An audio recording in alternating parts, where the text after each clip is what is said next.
Students, আমি আজকে teacher, তোমরা আজকে স্টুডেন্ট। ম্যাথ কিভাবে করতে হয় দেখো।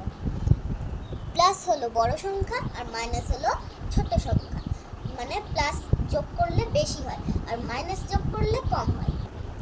দেখো এখানে 9 and 6 আছে, তাহলে এগুলো কি করতে হবে? প্লাস করতে হবে, মানে বেশি করতে হবে। তাহলে বলো 9 বড় সংখ্যাটা মনে রাখবো আর ছোট সংখ্যাটা কাউন্ট করবো। 9-এর পরের নম্বর কি? 10, তাহলে 10-এর থেকে কাউন্ট করো। 10, 11, 12, 15, তাহলে এটার অ্যান্সার 50। 5টা এখানটায় আসবে, 1টা উপরে চলে যাবে। কেন? কারণ এটা 3 আর 4-এর সঙ্গে কাউন্ট হবে। এবার 3 আর 4 কত হয় বলো? 4টা মনে রাখো, 3 কাউন্ট করো। 4-এর পরের নাম্বার 5, 5, 6, 7, 7, তাহলে এটার অ্যান্সার 7, কিন্তু আমরা 7 লিখবো না, কারণ এখানটায় 1টাও তো যোগ করতে হবে। 1, তাহলে 7-এর পরের নাম্বার 8, তাহলে এখানটায় 8।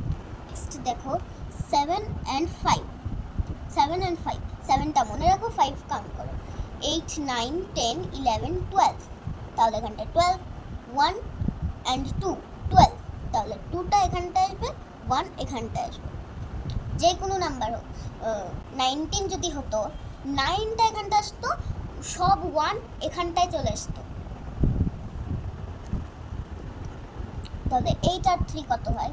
8 আর 3, 8 মনে রাখো, 3 কাউন্ট করো। 9, 10, 11, তাহলে এখানটায় 11 হবে, কিন্তু আমরা 12 লিখবো। কেন 12 কেন হবে?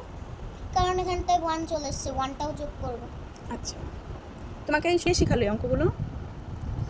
আমার সতীশচন্দ্র মেমোরিয়াল স্কুলে পড়ি, আমাদের ম্যামরা খুব ভালো পড়াশোনা করায়, আর আমার মা খুব ভালো করে পড়ায়। তুমি ঘরে কি টিউশনি পড়াও? না, আমার মা পড়ায় না।